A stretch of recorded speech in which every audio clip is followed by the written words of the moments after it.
Ha dicho que ha ganado un campeonato del Mr. Olympia con 500 miligramos de testo y un poquito de nandrolona, porque no tenía pelas. I whipped everybody's ass. Quoted as one of the greatest Mr. USAs of all time. Eres un idiota. Así te lo está diciendo. Eres un idiota. Estás utilizando química, no vas a ganar, vas a perder salud, vas a perder dinero. Eres un idiota. Uf, vaya dardo venenoso acaba de lanzar a los influencers culturistas. Entra en el canal una leyenda viva del culturismo, Phil Heath. El 7 veces campeón del Mr. Olympia entre los años 2011 y 2017 ha estado en un podcast donde, bueno, pues ha despertado polémica por ciertas declaraciones entre sus piques más conocidos por todos nosotros y también una muy en concreto que es sobre las dosis de química que utilizó. Se mantiene humilde, Phil siempre se mantiene humilde. Vamos a ver este podcast y vamos a irlo reaccionando, ¿vale? Directamente al meollo, ¡go! Make a choice between, well, if I keep pushing like this, I'm concerned about what this is going to do for my health over the long term. Talk me through that, you know, that mindset when you are faced with those choices. I love this conversation because I took less than everybody, and I can point it out. I have blood work from the very beginning. How deep can you go into that? ¿Has visto? Esto ha sido la polémica que más ha estallado por todos los medios. Le pregunta, ¿tú te has parado a pensar o en algún momento paraste a pensar qué pasaría con tu salud a largo plazo? Y dice que le hace mucha gracia la pregunta porque él era el que menos utilizaba de toda la tarima en aquellos momentos, el que menos sustancias se metía. O sea, casi podía ir natural. Bueno, ¿qué tan profundo puedes profundizar en el tema? A ver qué dice Phil. Okay, so I went to Miss USA taking 500 milligrams of testosterone with a shot of Deca a week. I didn't have any money. What? Ha dicho que ha ganado un campeonato del Mr. Olympia con 500 miligramos de testo y un poquito de nandrolona, porque no tenía pelas. Ostras. I whipped everybody's ass. First crack at it, and quoted as one of the greatest Mr. USAs of all time. Y les dio una paliza a Didn't take todos. growth hormone until my second Arnold Classic. How deep are we in there? I turned pro in 2005. We're talking about 2008. I had already won 2 pro shows, and now I decided to take growth hormone for the first time. And you're still running 500 milligrams of test? No, I was probably doing like 750. Yep. Very minimal stuff. Because here's my thought process with this. A ver, hay una cosa que sí que tengo que romper una lanza a favor de Phil, y es que es verdad que antiguamente se hacían las cosas de otra manera. No porque yo sea un experto en química, por favor, que no se me malinterprete, pero es verdad que por muchos veteranos que sí que llevamos escuchando el tiempo y el abuso, sobre todo, que se está haciendo ahora de las sustancias, de cuanto más masividad, más kilos, más se necesitan, pues bueno, esa deriva del culturismo está yendo hacia otro lado. Entonces, bueno, ¿puede que utilizara esas dosis? Yo realmente lo pongo un poco en duda, ¿no? Me parecen dosis bastante suaves para ser un campeón del Mr. Olympia. Ojo, repito, es que todo hay que matizarlo porque si no, ya todo, pues, o se apoya la... No, déjate de hostias. Yo creo que sigue siendo poca sustancia la que utilizó para ser un campeón del Mr. Olympia. Que es que no estamos hablando de un regional, no estamos hablando ni siquiera de hacer de profesional, que ya por ahí ya estamos rozando casos muy raros. Ganar un Mr. Olympia con poquitas dosis, pues... You watch Fast and the Furious? Mm-hmm. You know this good old saying, too soon, Junior? That plays in bodybuilding. The guy that hits the nitrous too fast in the race loses every time. Why? Because that car was, what, little Honda Civic with a little turbo kit and some bullshit? Handmade, handcrafted Ferraris will always beat that shit. And if you put a little bit of a mod on that thing, you can't catch them. So you're saying that... Ostras, es que son polémicas declaraciones en casi cada segundo. Está diciendo que utilizar dosis de química muy altas a temprana edad pueden pasar factura. A nivel nacional, pues mucho hate está recibiendo, por ejemplo, Josema Beast, que con 21 años está yendo como un cohete para arriba y les dicen, pues utilizando tanta química siendo tan joven, lo vas a pagar más pronto que tarde. Bueno, esperemos que no. I rather would build... Okay, better analogy. You go Super Saiyan and I can beat you in my base form. The internet is happy at You know what I'm saying? Bueno, Dragon se está tirando unas Phil que te cagas, eh. Tú puedes ser un Saiyan que yo, estando en mi forma natural, te voy a vencer. Es que... So let me go ahead and beat you in the base form. Let me work on the base form. It seems like then I can't rely on this stuff, because here with pharmacology and stuff, are you really getting it from a valuable source? Are you getting it from Bayer? Are you getting it from Sharing? Are you getting it from these companies? You don't know. You don't work there. You really want to tax your body? You really want to take something that you really don't know? that could really hurt you, and now you're becoming a drug addict, buying drugs from someone at a gym. You're buying a... Esta es otra de las polémicas que ha desatado Phil, ¿vale? Dice que ahora la gente, bueno, sobre todo los Olympia actuales, son unos drogadictos que utilizan cantidades masivas de sustancias anabolizantes y además están enganchados a ellas. Ojo, from Phil. drug dealers. I know drug dealers. I grew up around drug dealers. I know the mentality. I stayed away from that shit because I was like, you know what? Like, let me just go ahead and slowly roll myself into this, because if I want to have longevity after my career, it would be nice to show that my blood work can prove it. Would you ever release that? My blood work? Yeah. For money?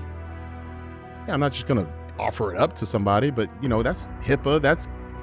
Bueno, le acaban de preguntar que si ese análisis lo haría público y dice, sí, claro, por dinero. No se lo voy a regalar a nadie, por dinero. No sé. A mí esto todo me está oliendo un poco raro. It's a lot of, you know, maybe on my own podcast someday. Yep. Okay, so I could walk you through why. Okay, so I did the Arnold Classic in 2007. I had won the first two pro shows in 2006, Sean Rave and New York. Venga, dime que los ganaste Realized natural I needed también. more time off to do the Olympia. I was going to be undersized. It made no sense to get my ass beat by a bunch of guys that are seasoned veterans. Did the 07 at Arnold, placed fifth. First time ever losing, right? Okay, let me take more time off. Decided to have a deeper off season. Understand that what is the difference between me and everybody else? Well, it was just time. Time in the gym, time in the gym, time in the gym. not drugs? What is drugs going to do? It's not going to shrink time. You need time in the gym. Okay, so it's... Bueno, según la lógica de Phil, ahí la química no juega un papel determinante en su preparación. Hombre, yo creo que cuando estamos hablando de esos niveles sí, y bastante. drugs. So I pound everything, and then what? You know, my trainer said, well, I can get you to Mr. Olympia in 2-3 years, but we don't know what's going to happen after that. So think about that mentality that we see today. Everybody's pounding the stuff, and here's the funny part. The muscle tissue is damaged. The skin texture is completely off. Look, man, you see the skin texture? You see that with anybody else? Probably not. I'm not even running shit, right? You know what I'm saying? Like, how do you build that? You build it with the base form. You know how to come off appropriately. You know how to do stuff like what Arnold would say back in the day. We knew how to do stuff during. It's not an all-year thing, because now you become a drug addict. Es verdad lo que está diciendo ahora mismo Phil. Ahora mismo hay culturistas que están durante todo el año con el famoso Blast and Cruise, o como cojones lo quieras llamar, utilizando químicas sin parar. Y eso es ser unos drogadictos, lo está diciendo él, un 7 veces campeón del Mr. Olympia. Que bueno, a lo mejor algo de razón tiene y algo de razón deberíamos de, pues no sé, una reflexión sí que nos You vendría know how many bien. drug addicts are in bodybuilding? A tremendous amount. Because they're chasing something, but they're not winning something. So you got to be a fucking idiot to go ahead and take all these drugs, right? Not win, put yourself in not only financial debt. Toma ya. O sea, eres un idiota. Así te lo está diciendo, eres un idiota. Estás utilizando química, no vas a ganar, vas a perder salud, vas a perder dinero. Eres un idiota. Physical debt. It seems to a lot of people, especially looking at your era, Mm-hmm. unbelievable that you wouldn't have just been taking everything under the sun. But why should I when I was able to win my first couple amateur shows clean and then just add a little bit? When I always heard of a finishing touch, that was what was always talked about. And then I also saw guys in Colorado that were running a lot, not winning. I'm like, well, okay, so you run too much stuff. You know what happens? You develop side effects, right? So, well, if everybody's doing it, nah, man, why don't you just be different? Because maybe I don't want to do this. Maybe I don't want to have to take drugs like this. Maybe I'm afraid of needles. Maybe I'm afraid of what the side effects. Do you own an Anabolics 2000 book? Do you own these different ebooks that tell you the good, the bad, the ugly with it? I studied all this shit. So the last thing I ever, and you know what's funny? The real truth is that what if they started drug testing severely? Severely. I have no base form. I have no base form physically and also emotionally. Take all the drugs away. It's like taking the Instagram away from an influencer. They lose their shit.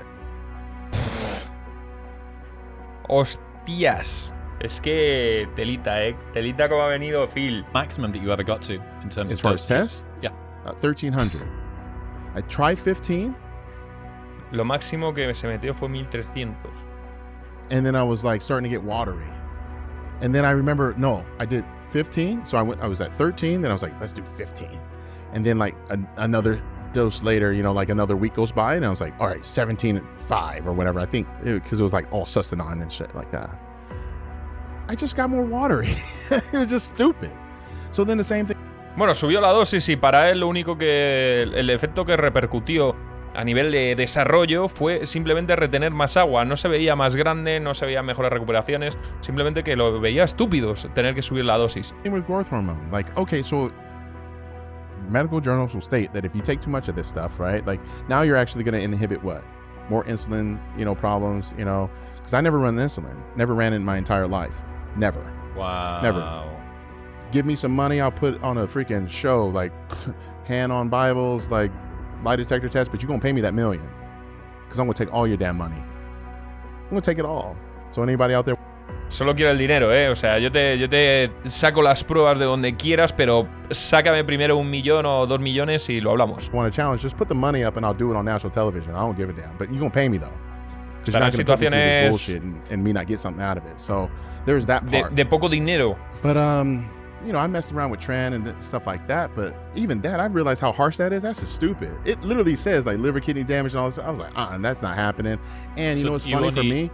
What's funny for me is that I tried it enough to realize that I have high prolactin levels when I take it. So, so you got high prolactin? Now you take Dostanex? Why am I doing this? I'm adding all these things in. Why don't I just focus on the training and the modalities that I'm talking about? Like, I'm the one that did the infrared saunas. I'm the one that bought the Fitaris 320. I'm the one that did, you know, neuromuscular massage. I'm the one that's doing, you know, DRX 9000, you know, with the decompression of the spine. Bueno, me parece que ahora que como no está compitiendo, pues tiene que venderse esa parte de natural, de no necesito la química, podía haberlo hecho incluso casi Nati. Me está dando a mí esa sensación, yo estoy hablando desde mi opinión, desde mi humilde opinión.